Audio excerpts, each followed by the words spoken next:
What's going on, Eurovoxers? Of course, we're really, really excited that MGP, the final for MGP, is going to be this Saturday. We will know who will be the artist representing Norway. And with me right now is Ulrikke Brandstorp, who is certainly one of the artists that has gotten our attention. I had I had to drop the name of the title because it's true. I think a lot of people have been really grabbed towards this song.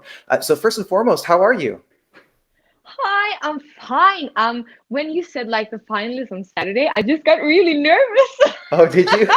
Yeah. Well, I wanted to know how have your feelings been leading up to this week? Because obviously this is the big moment, but we have seen that first performance back in semifinal 4. So Yeah. where's your mind right now? Like the last few days have been just crazy. The response have been like I couldn't imagine anything like it. So I'm just super, super happy and thankful for the support. Like it's from all over the world. So I'm just really excited, kind of nervous, but I can't wait. Yeah, and I think a little bit of nerves are a good thing too. It's kind of I think natural so because too. Yeah. it's a competition. It's also your return to MGP because you competed in 2017 and had a pretty good result. You made it to the second round. Was this song Attention, was this written with MGP in mind, or did it come about in another way? It was absolutely written with MGP in our minds. I actually met Christian Ingebrigtsen, one of the writers. I met him when I was doing another TV show. And Kaino, the one from Norway last year, they said, "Oh, you should go in studio with Christian and you should try to make a song for MGP." And we were like, "Yeah, maybe we should do that." And then he invited Kjetil Mørland, and then we had attention. Well, I find this song so interesting because it's performed with you perform it with such emotion, and Oh, I thank was you. I was looking at the lyrics, and I think that it's kind of natural for people to assume that you're singing about a lover, but to me, I was wondering if there's maybe a bit more to it, if they're the person that you're trying to get this attention from, if it could be fit into other contexts. So, what were you guys thinking of when you wrote this? We were absolutely thinking about, from my point of view, a boyfriend. Uh, uh, just not one, but like it's so typical, especially in my love life, that I changed myself just because I really want to be a musician, and I really want to like live off doing what I love the most.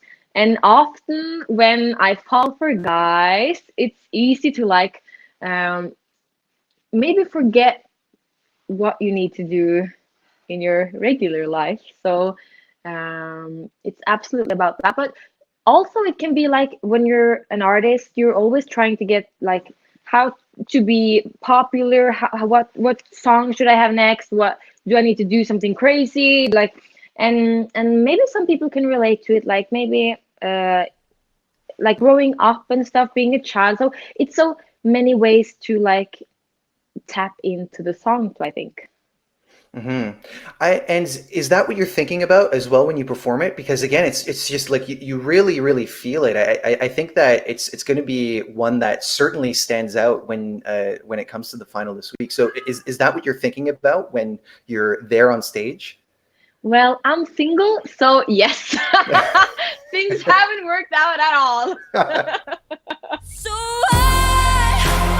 why do I think it's okay not being because of you?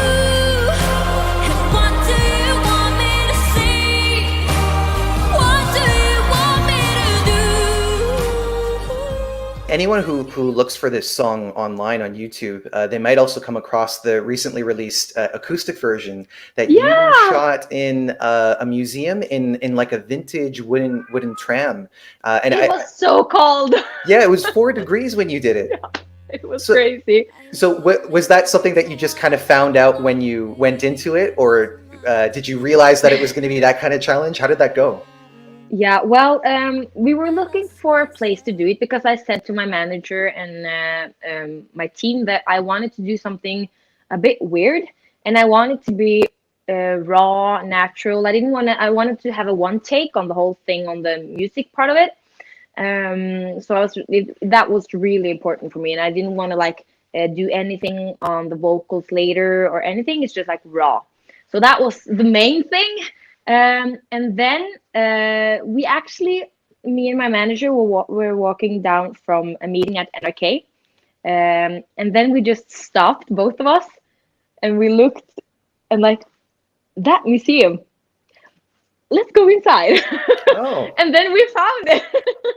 And wow. it was really cold, and we thought that we could bring heating ovens, but we couldn't close the windows in the train. Oh. So it didn't help. And it's really difficult when you have violins, because you have to tune them, and the difference in the temperature makes it really difficult. So we got like through one song, like one take at a time, and then they had to tune them again. So it was really difficult, and everyone had cold fingers, cold lips, Oh, wow. but we made it. Yeah, and it was totally worth it, because it does really give this really fitting feel to the song, because it's a very classy ballad. It's with strings, and you know, the kind of thing that feels Yeah. timeless. So I mean, how long did it take with all those obstacles that you ended up finding out? I think like from setting things up to like packing it all down, I think we used 5 or 6 hours. Oh wow, Yeah, for so a 3-minute song. yeah, it was cold. Mhm. But worth it, absolutely worth it. Oh, thank you. That's nice. So in addition to this being your second time at MGP, you've of course also done lots of other performance shows in Norway. I'm going to try the name of this show again, Stjernkamp. Yeah, Yeah. yeah. For people who don't speak Norwegian, what does that mean? It's you can say like Battle of the Stars. So it's a really popular TV show here in Norway. And you do like covers of like every week it's a different genre, I think, and Yeah. yeah. So what are you bringing from that experience into this second time at MGP? Yeah, well, I mean, just by getting older, I have grown a lot as a person and my voice, and I'm just more used to being on stage, on TV and stuff like that. So I'm just like more safe in the whole thing, and like maybe I'm better at just breathing, I think. Mm.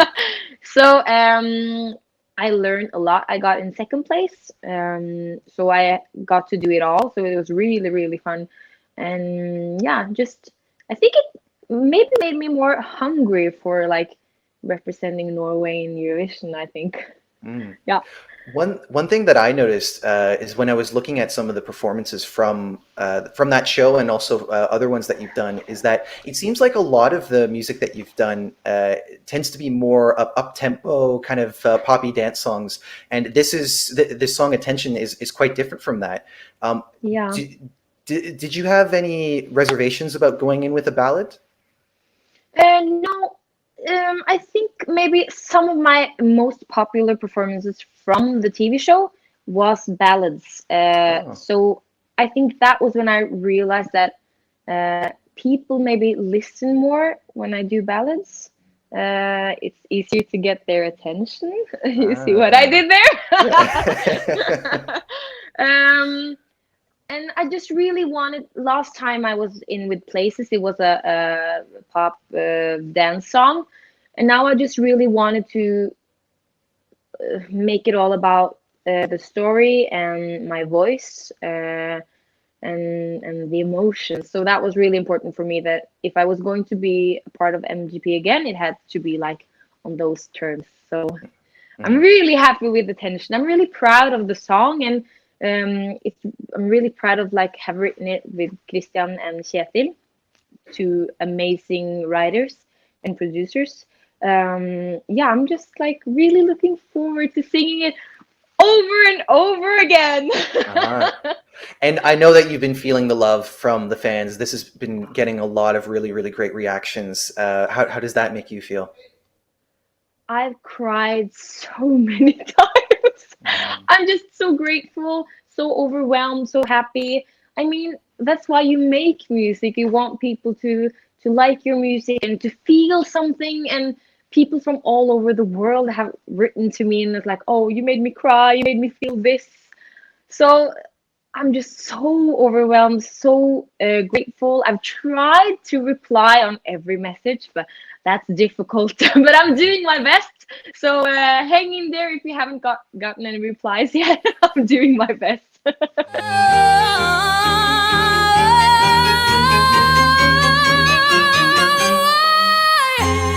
Why do I think it's okay not being because of you?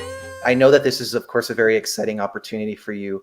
What would it mean to be the representative for Norway this year for 2020 in the Eurovision Song Contest? Yeah, first of all, it will be such an honor. And I'm just so excited. Just, it would mean so much, like just getting out there, getting to know people. It's a huge opportunity when it comes to me and my music, of course. And I'm just really, if I'm lucky and I get the chance to represent Norway, I will like do absolutely my best to be out there because I mean that's what Eurovision is about. It's a party, it's love, people. I'm I've said that if I win on Sunday, I will start booking plane tickets around Europe to promote the song and stuff. And I mean it. So yeah, it would be an honor. Yeah. Well, best of luck to you. Do you know yet which place in the running order you perform, or has that not been decided yet? I know, but it's a secret. Okay. Yeah. So I can't say it. Well, of course, I'm sure that people will be paying attention to that, so they know exactly what number to call. What I hope so. yeah, exactly. But again, best of luck to you. Thank I you know so that much. I know that you certainly have really good chances. So I hope that this is your year. And Thank guys, you. make sure that you're paying attention to that running order because you have to know when to vote for Ulrikke. And you can vote from all over the world this year in the Oh. Norwegian final. I'm just saying. Okay. Making a note. Yeah. All right. Well, you guys know what to do. Follow our social media channels, Facebook, Twitter, Instagram. Subscribe to Eurovoxx. Reach out to us at eurovoxx.net, and we'll see you next time. Take care, guys.